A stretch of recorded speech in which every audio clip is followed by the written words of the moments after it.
Good morning. I would like to begin by explaining the reasoning behind this event.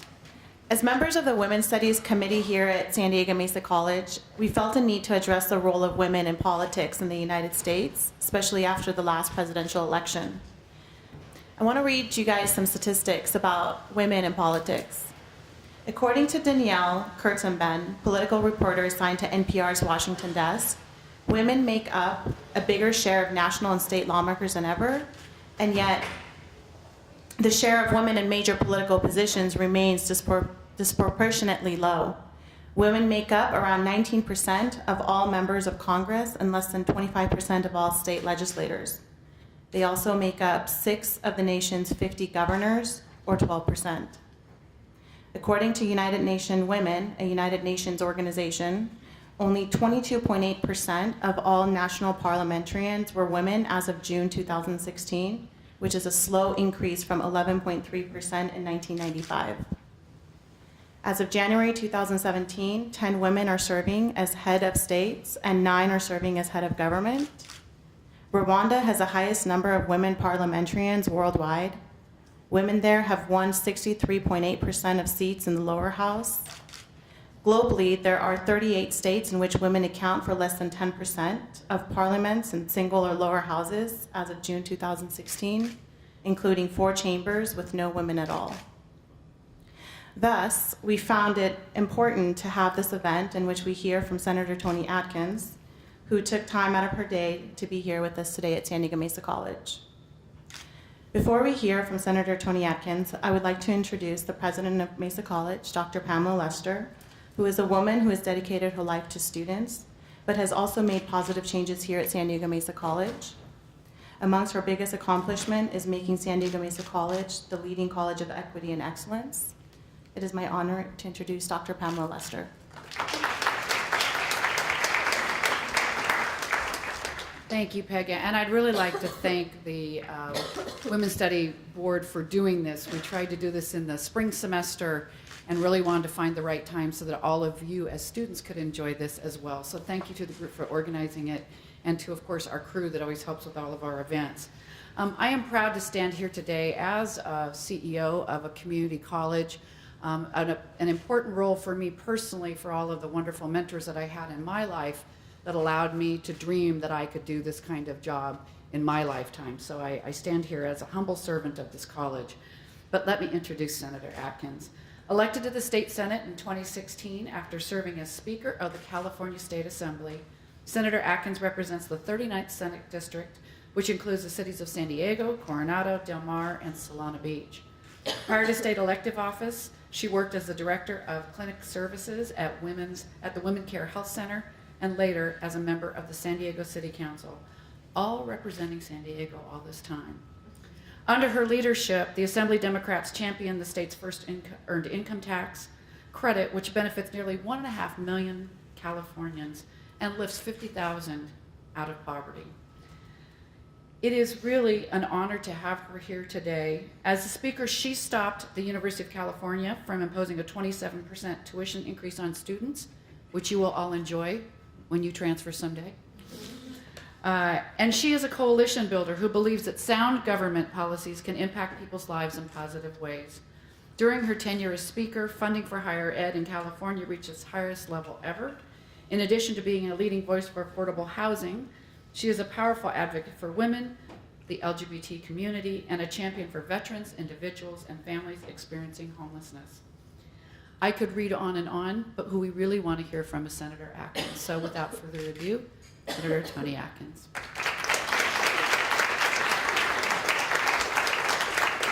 Well, thank you, Dr. Lester, and thanks for letting me be here with all of you today.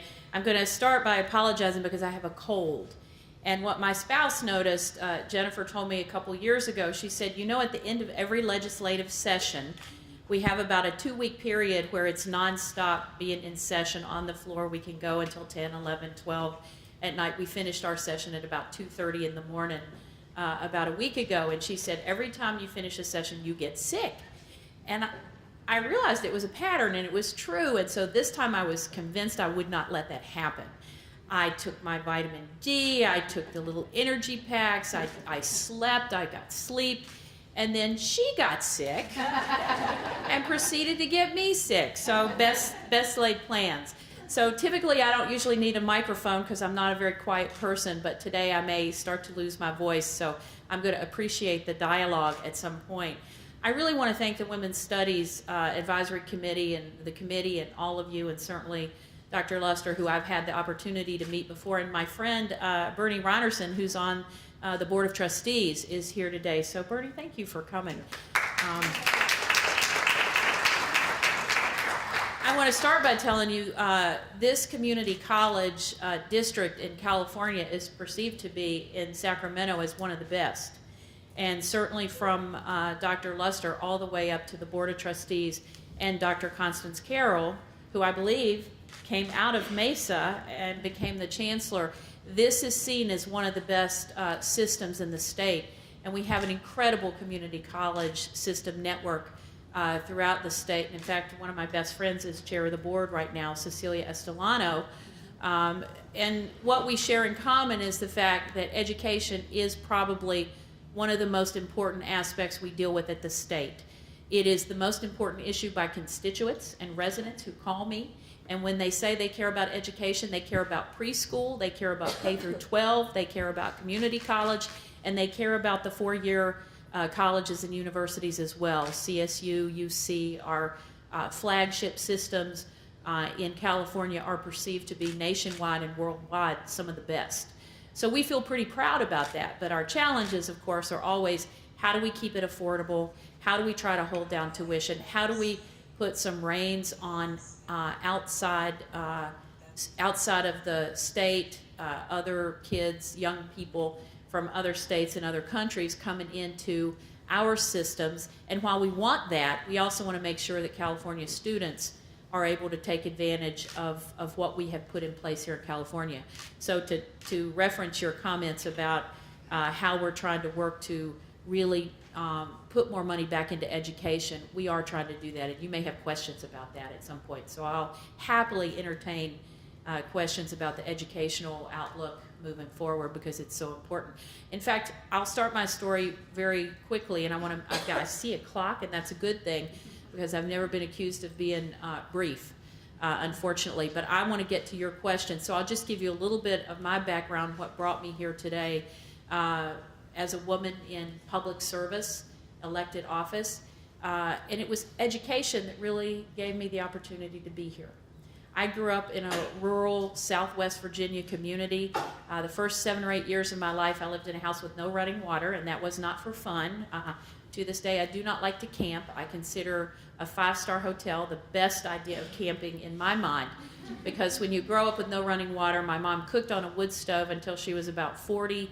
We had an outhouse, a spring that we carried water from.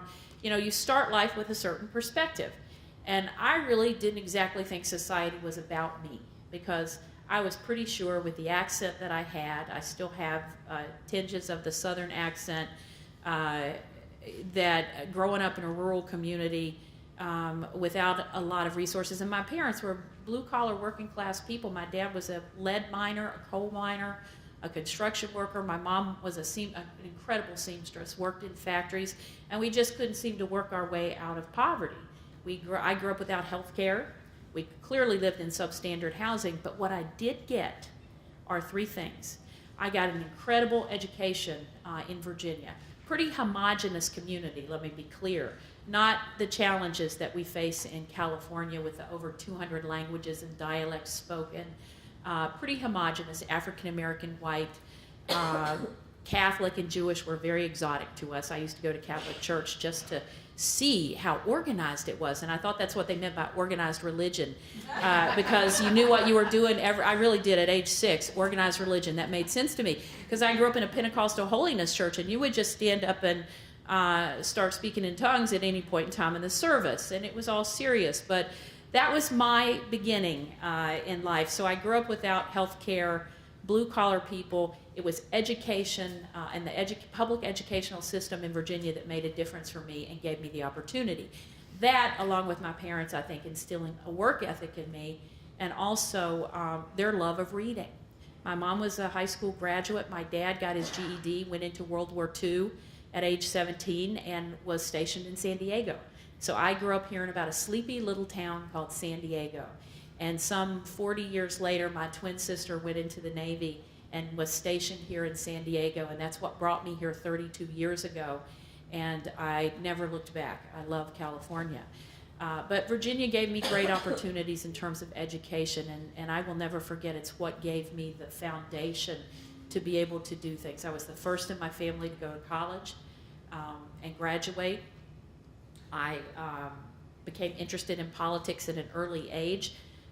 While in college, I was a political science major, but let me be clear, I had no idea what that would give me the ability to do, and I never, ever perceived that I would run for office. It just wasn't in my 5-year plan, my 10-year plan. I wanted to be a community organizer, because in college, I learned not to be a victim. I learned that while my beginnings were humble, and I didn't really think society was about me, that if I were to work with other engaged individuals to deal with an issue, whatever the issue is, education, healthcare, housing, that by having a voice and working together with other people, we could get things done. And that is still very true. And I think we see it throughout our country even today. And so I got engaged in college, was a political science major, but didn't want to incur debt. Decided I didn't want to go to law school after I worked at Legal Aid for about 2 summers. What I liked about Legal Aid was the casework they did to help people get connected to services, whether it was Social Security, disability, housing.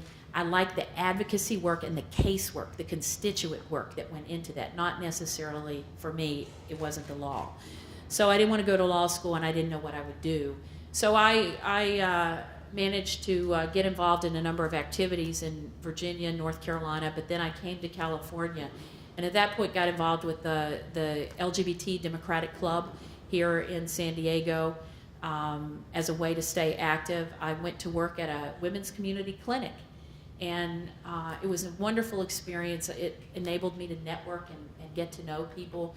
I was appointed to Maureen O'Connor's LGBT Advisory Board decades ago. And that's where I met Chris Kehoe, who is, I consider, one of my strongest mentors.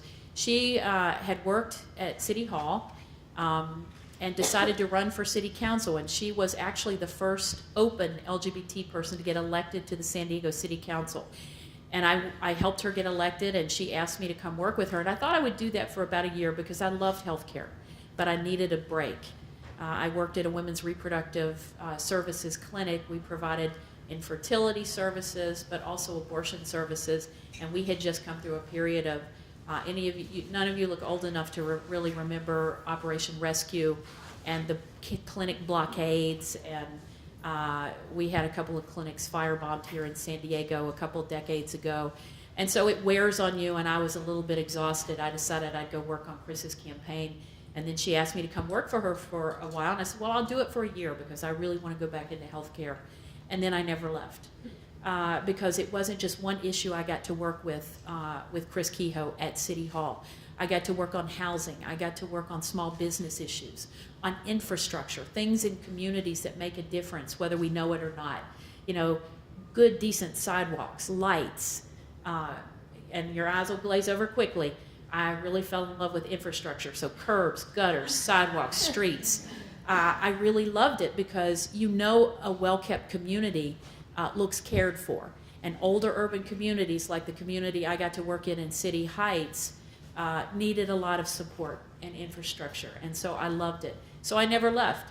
And I still enjoyed working for Chris, so I thought I would just do that. I love the constituent services. I love community meetings. I learned so much from community planning committee meetings and town councils.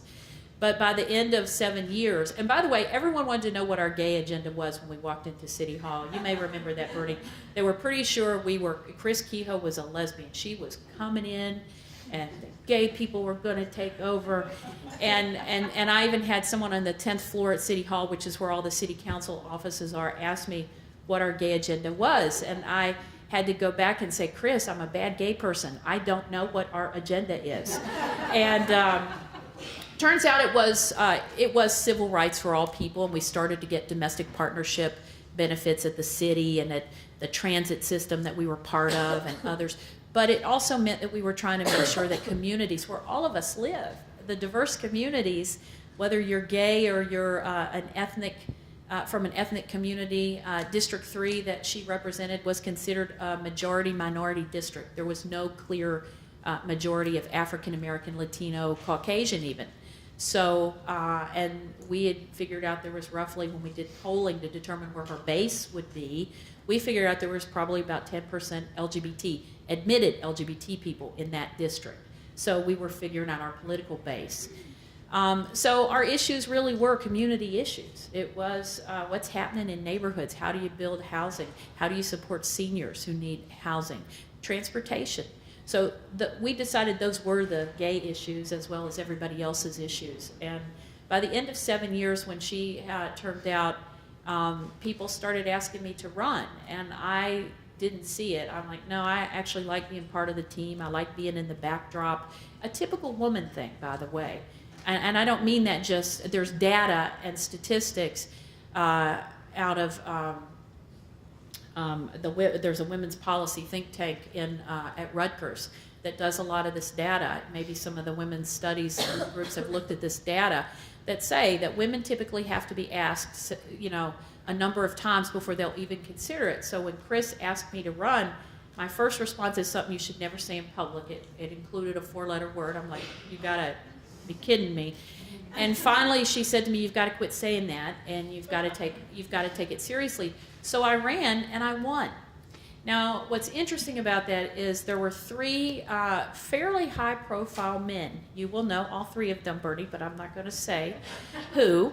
There were 3 pretty high profile men who each met with me to tell me they were going to run for Council District 3. And they all 3 said to me, and I'm going to beat you. They all 3 had to say that. And so I went back to Chris. I said, they're going to run and they're going to beat me.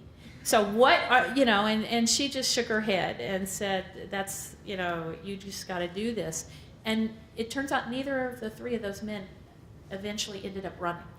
None of them ran against me. And it was a tough campaign, but I did win. And I've never worked as hard in my life as I did. Well, I worked very hard on Chris's campaign. But I worked and I won, and I enjoyed serving on the San Diego City Council for 8 years tremendously. I got a chance to be the acting mayor when our mayor resigned, and so I had an opportunity to step into that role. When I left City Hall, I took 2 years and did housing work up and down the state, affordable housing work, another passion. And then I ran for the assembly and got elected in 2010 and became part of leadership. And I think part of it was that the speaker, John Perez, wanted a diverse leadership team, and he wanted to make sure he had women as part of that team. So I was the majority whip for 2 years, then I became the majority leader, which means I control the whole floor of 80 assembly members and how the legislation works on the floor. Everything coming up that day, I had a hand in making sure that it happened. And then I was selected to be the speaker, which was a great honor. San Diego has never had a speaker. Mostly they come from Los Angeles and the Bay Area. Although we've had Jim Mills, who still lives in Coronado. He's very old now, but he was the forefather of the trolley and a lot of things in San Diego County, and he was the leader of the Senate back in the 70s.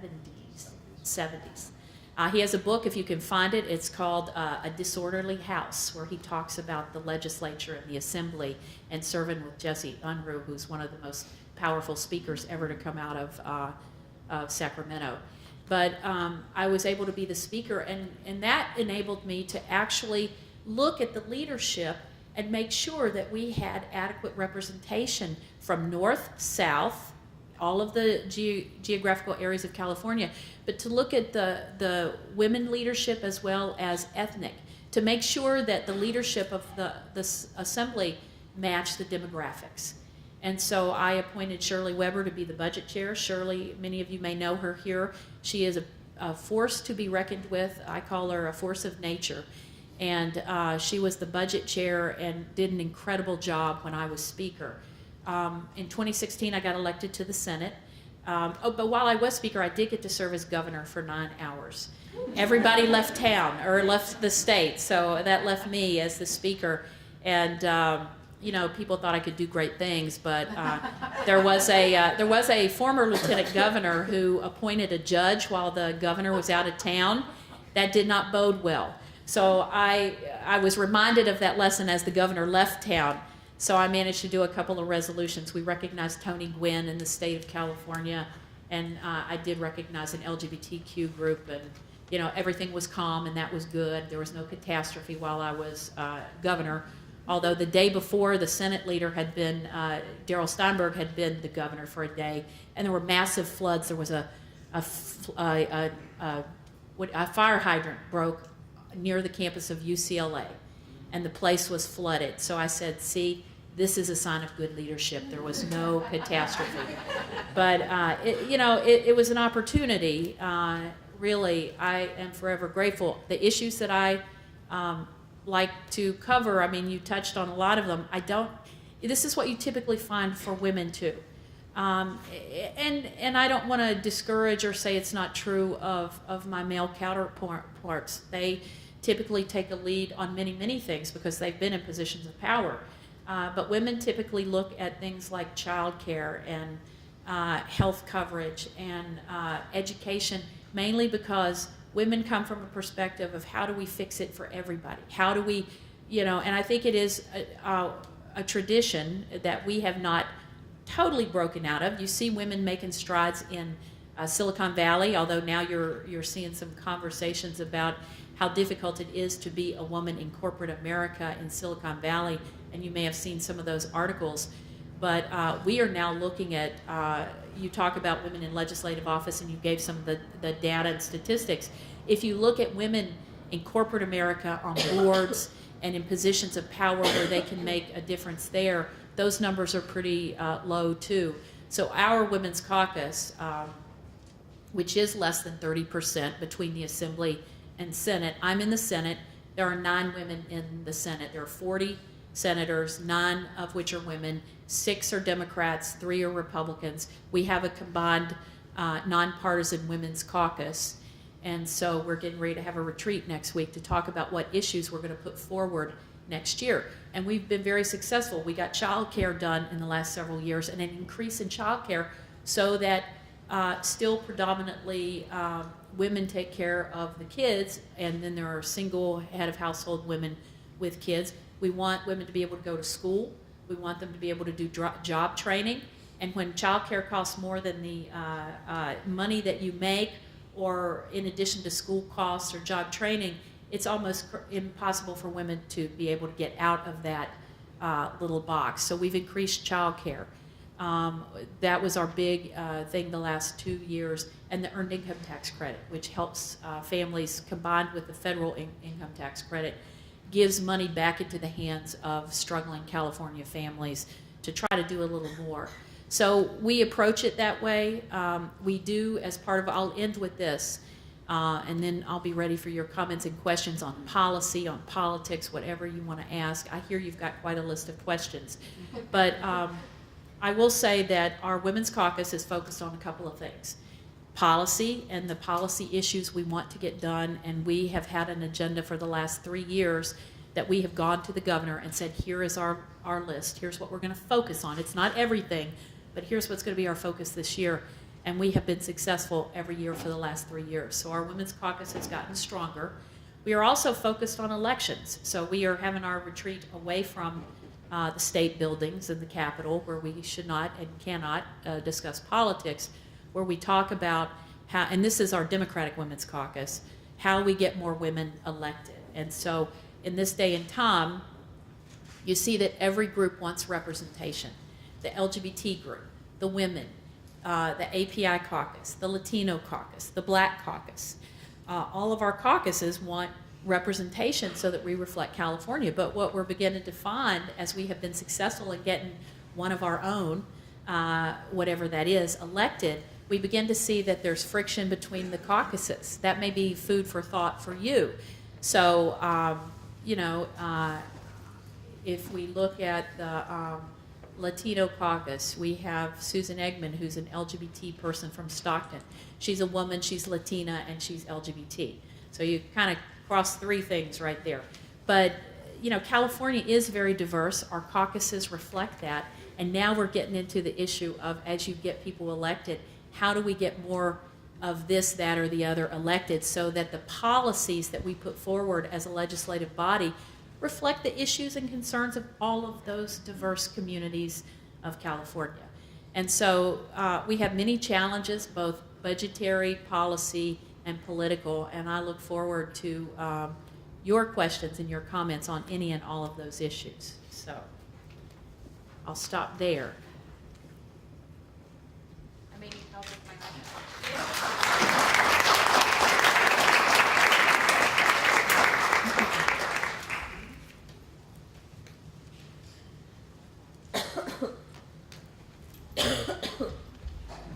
Okay, seems like it's working.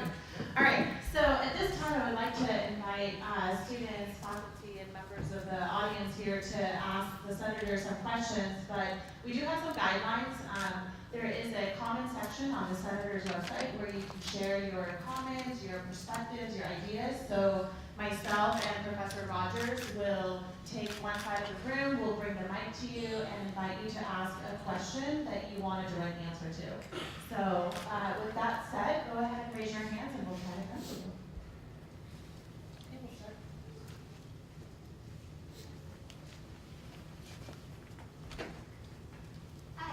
Hi. I'm so nervous, but That's okay. Tell me your name first. Angela. Angela.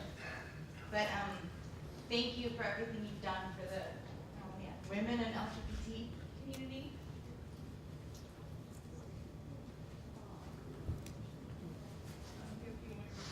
Now, what is what do you think we can do personally to like help with activism and stuff? Like, what do you think the best route to take, like personally, would be? Right. Well, for me, and thank you for the question, and it does feel like we live in interesting times. And I say that because there's just so much going on. And some of my bills reflect that. I have a bill, SB 179, that's the Gender Recognition Act, which could be the first state in the United States to add a third gender marker to support our transgender and intersex community members, and that's on the desk. And of course, that came up from a lot of discrimination. So I have lots of bills like that over the years, but to support the LGBT community for certainly, and a lot of others. But I would say in terms of involvement, you know, I grew up, I didn't have any connections to anybody. You know, I didn't know anybody. I didn't know how to get launched in life, you know, and I wanted to be engaged. I wanted to be part of finding solutions. And I got involved with groups that I cared about. When I started work at the Women's Clinic, I did Take Back the Night. I was on the National Organization for Women, which is, by the way, renewed and invigorated in San Diego.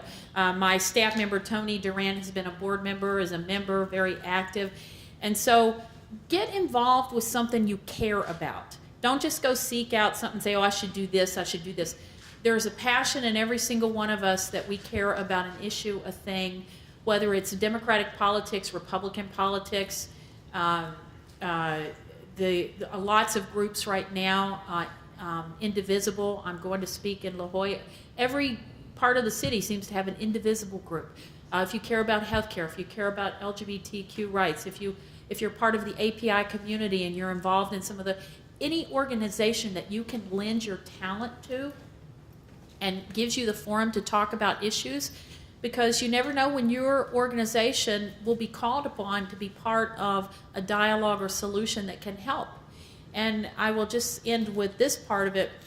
When NOW and a few other groups decided to do the Women's March, when there was the National Women's March, and a lot of the local groups got together and I was asked to come speak, and I thought, well, this will be really good or it'll be really bad. Meaning people will show up, or there will be a small group show up and it'll fizzle. And when I left my house to go downtown, Chris Kehoe met me, and we decided to go together, my partner and her partner and Chris and I, and we got a lift downtown because we didn't want to have to come and park. When I walked out of my house in South Park, Golden Hill, I looked to the left, and there's a bus stop. There's a bunch of women in pink at the bus stop. My neighbor is walking out to get an Uber or a Lyft downtown. And everywhere I looked, people were heading downtown. And when I saw the people turn out, men and women, children, older, younger, they just showed up. And I was amazed because I thought, wow, people really are feeling like they need to be engaged. And it was all kinds of groups. It wasn't just the National Organization for Women. I saw every kind of group: labor, environmental, healthcare advocates, the ACLU. So I would just say get engaged in something you're passionate about, and it will happen. It will happen.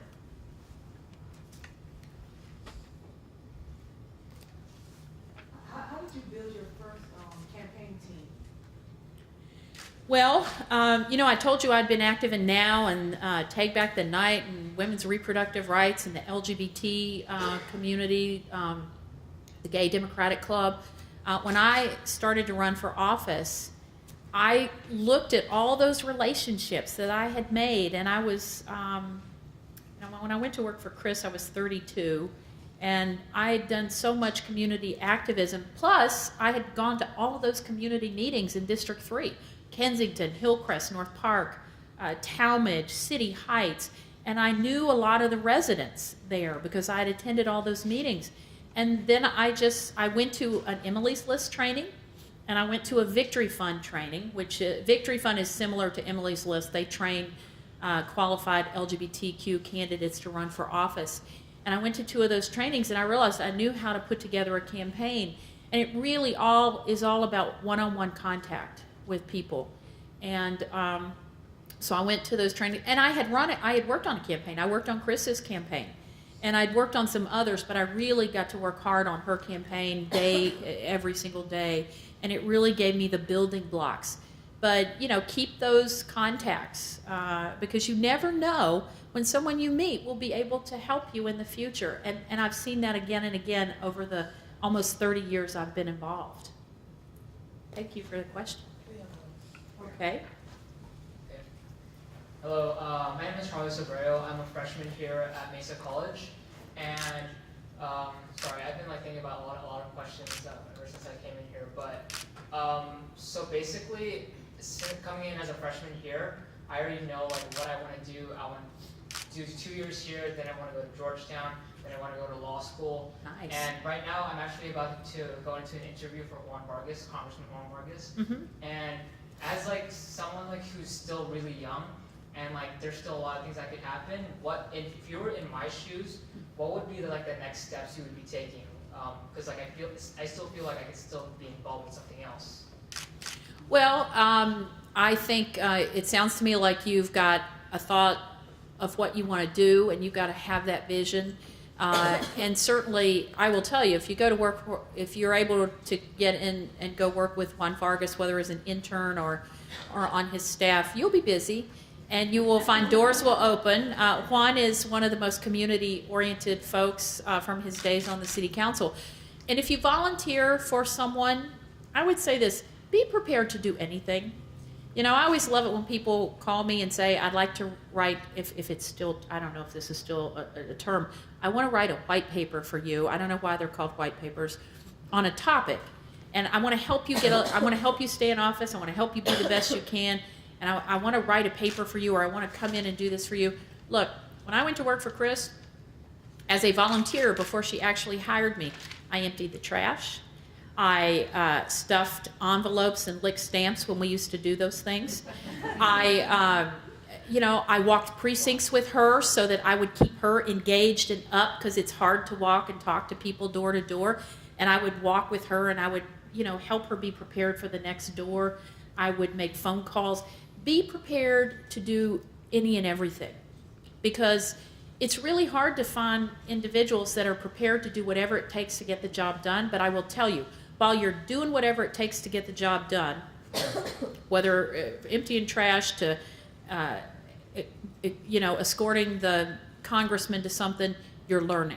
Whether you know it or not, you're learning something. So when I got ready to run, I didn't know. I had learned so much that I already knew. So when I went to the training, I'm like, oh, I know how to do that. Yeah, I know how to do it. I was amazed. So give it your all. I mean, if you get the opportunity to work with him, that'll be incredible.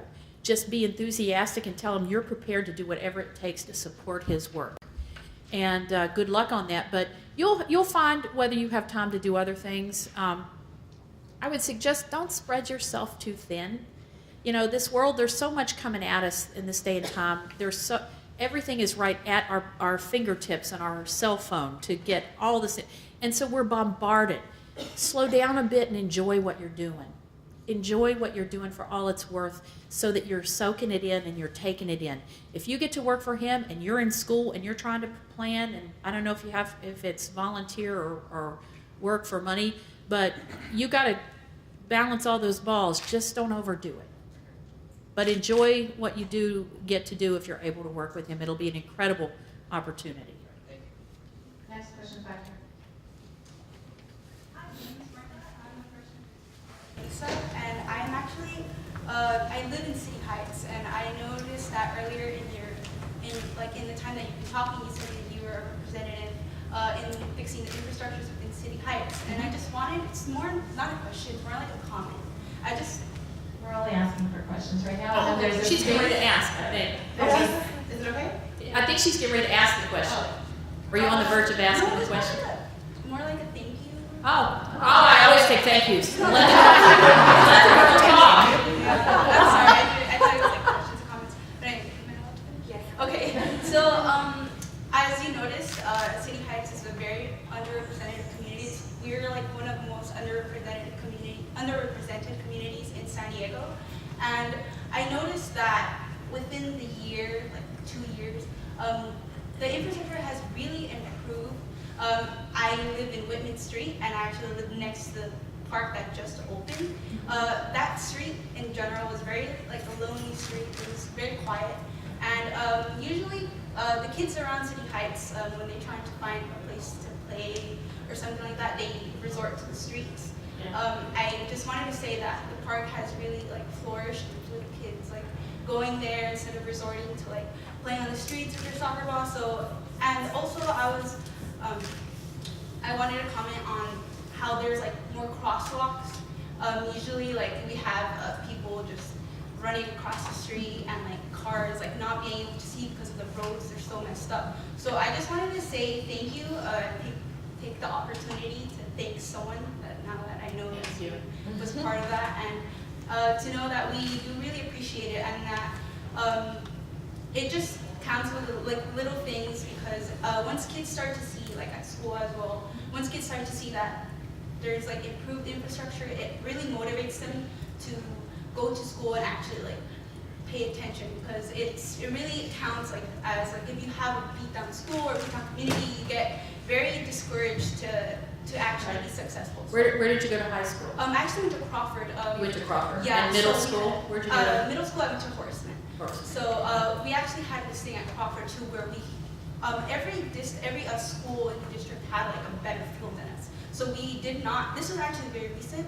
This happened like last year. This year our field was finished, so we had to take it up to the district to fight for a new field, and we actually got it. We got a new softball field, a new football field. So Yeah. and then this year we actually saw an increase of kids joining sports. So Wonderful. yeah. Yeah, when it's pretty, when you have a nice, we did a lot of work in City Heights with the revitalization in the urban village. It's why you have the community college building there, the police station, the library that's not so new anymore. When we completed I-15, which was probably a little bit before you were born at this point. But all those improvements that have taken decades came from the community. And so the new schools, Bookie Clark and the number of the schools we put in there. But we do still have a plan to get parks done. I don't represent technically City Heights anymore, although I've decided I'm never not going to represent City Heights. So I'm back there all the time because it's an incredible community, more than 85, 90 languages and dialects spoken. And it took a lot to get some of those projects done. And we went through a whole decade of recession since we actually did the I-15 and got the new library and the school and the swimming pool and all of that. You should have seen that rec center 20 years ago. It was awful. No wonder kids didn't go there except for bad things. It's a really revitalized place, but there's still more to do. And we went through a decade of recession where we didn't have money to get those parks put in. And so the community has never given up, and there's still a number of parks, for example, on the books. And I lead into this because the legislature just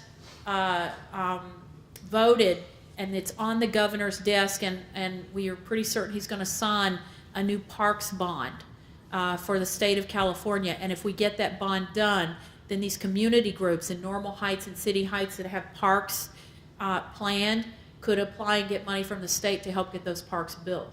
So 2018, there will be a bond measure on the ballot for parks and water and for low-income and affordable housing. So I'm putting a plug in now for you to pay attention to that so that we can bring that money back into the community, and that's how we get it done. Thank you.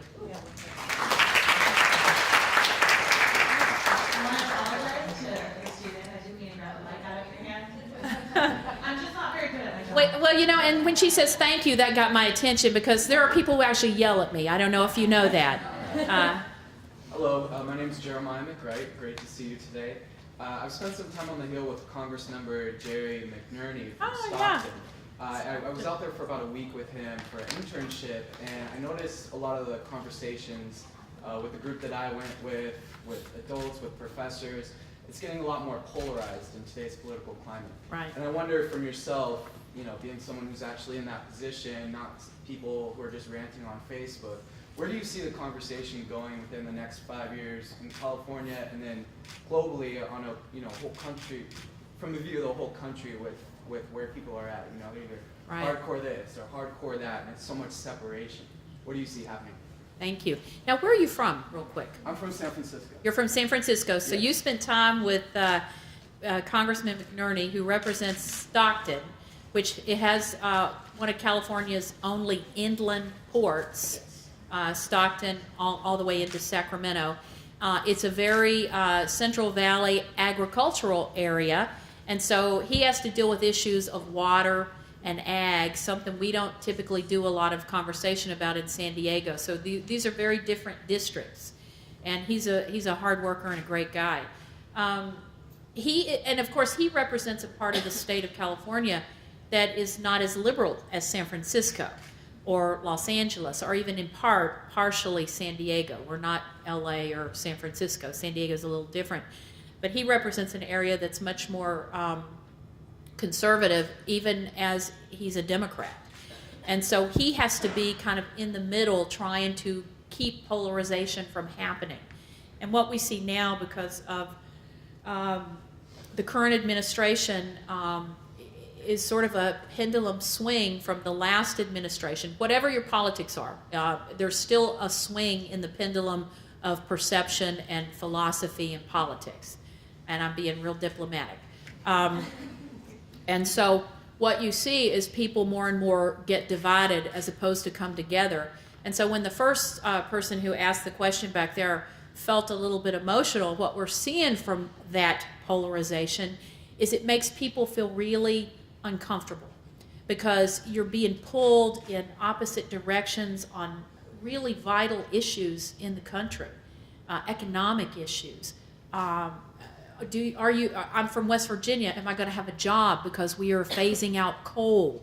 All of those are really serious issues, and they affect people's lives very personally. And usually when there's a polarization, there is movement that happens. So this anxiety that people feel, this desire to get engaged and get involved, that is all people trying to find a way to come together to then be able to kind of balance the world out again. And you have people like Jerry and Scott Peters here in San Diego, who is a bridge builder. And I think that's because of his time in local office where things are less partisan. You just got to get the infrastructure done. You got to get the job done. You don't deal as much with the partisan politics at the local level. In the state, we've been able to avoid that to some degree, but you're seeing it a little bit with the discussion about health care and climate and the environment, where it's also forcing people to be polarized. I do think we will work our way back to a position where we are trying to see both sides of any issue, or at least get there. But I think it's going to be a painful couple of years. And we're feeling that painful couple of years right now, which is why I always end everything, whether people are thanking me or expressing displeasure about a vote or something that happened in Sacramento or something in their community. I always end with the first thing we can start with and do is be kind to each other. Just bring it down and try to find a way to be kind in your interactions with everyone. That sounds simple, right? But it's so true that we need to do that, because you talked about Twitter and everything you see blowing up on Twitter these days about the polarization. The first thing we could do is look at each other as individuals and try to realize that while you and I may not agree on anything, and trust me, I have colleagues in Sacramento I do not agree with on anything, and they don't, but how we treat each other. So this should be a reminder that how we treat each other is critical, and it's the first step in trying to figure out how we decrease. And see, that's simple. You may want some profound statement about here's what's going to happen in a strategy, and we're going to do this, and then we'll get there. No, it really starts with each of us individually and how we treat each other, how we hear each other. And someone may not come to you with that approach. They may stay as bombastic and as angry and as whatever. You don't have to participate in that. You don't have to give up your principles. You do not have to give up your principles. But I would just say, step aside and let it go, because if someone is that entrenched in their position, you really aren't going to change their mind. So then it's all about how you control your reactions and who you are and how you are in the world, and then you're an example of how we would all like to be. I always think of Obama and how one of his speeches where, everything was awful, and yet the message he left for the next president was one of, be the president, but you're there for all people, and just that calmness. So be kind to each other and think about the bigger lesson you teach people by doing that. And I'm not saying give in, give way, don't stand your ground I'm not saying any of that. And I think you know that. I think you know what I'm trying to say. Okay, so we have the last question back here, and then after the last question, we have a closing remarks. So, my name is Michael. Thank you for being here. My question is, as a woman in politics, how do you feel that comments similar to those made by Donald Trump on the campaign trail and since affect perception of powerful women and women in politics, and how do you respond to that? Right, that's an excellent question. I cannot tell you how awful it felt, to be honest, to hear some of the comments that he made and some of the actions, and to see that it really didn't seem to matter that people were still willing to vote for someone who would. So I'm obviously giving you my perspective on this, and I don't mean to be disparaging of anyone that might have supported Trump, because there's a reason he got elected, and that's why we have analysis and what went right and what went wrong. But personally, to hear that and to see that a very qualified woman with her flaws, whatever, a very qualified woman who had the resume that far surpassed almost anybody that could have run for office, and at that time, Hillary and Trump, to see that women would even vote against their own self-interest was personally devastating. But the world that is politics, and that is what happened. I think the example of that really has set us back, has really set us back as a society, because it becomes acceptable for disparaging comments and beliefs and thoughts about other people, whoever they are, to be normalized. And then you see an increase in hate crimes, an increase in violence, an increase in really awful, polarizing conversations. And so I think, we have a president of the United States that has a different manner and mode of doing things, but it has not been beneficial in the long term to women. But the reverse of that is the Women's March in this country. All over this country, you saw women after the fact not just women, you saw a lot of people, male and female and other genders, come together to say, this is unacceptable, we expect better. And it was all over the world. It wasn't just in the United States of America. You saw those pictures from all over the world. And so I think people react. And I think the people as a unit react, and they don't like it. Even as we sometimes participate in it, or a vote happens, or a comment is made, overall, I do not think that's who we are. I do not think that's who we are as a country, and I think we will correct it. But in the meantime, real people get hurt.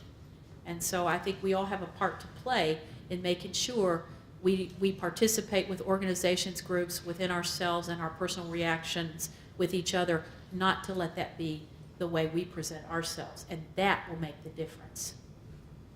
Thank you.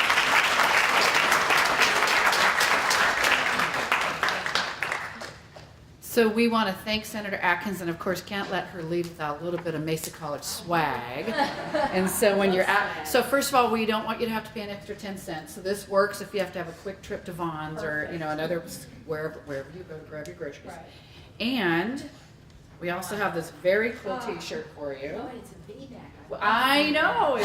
And so we have coined ourselves the leading college of equity and excellence, and so this is really about our values. The kindness is a very big part of what we believe. So, thank you. Thank you. I will wear it. Yes. Yes. We were very, very excited that we have women's cut T-shirts on campus now. So, Which means I'll wear it. exactly. Thank you. Thank you so very much. you. Thank you. Very much. All right. And thank you all of you for coming.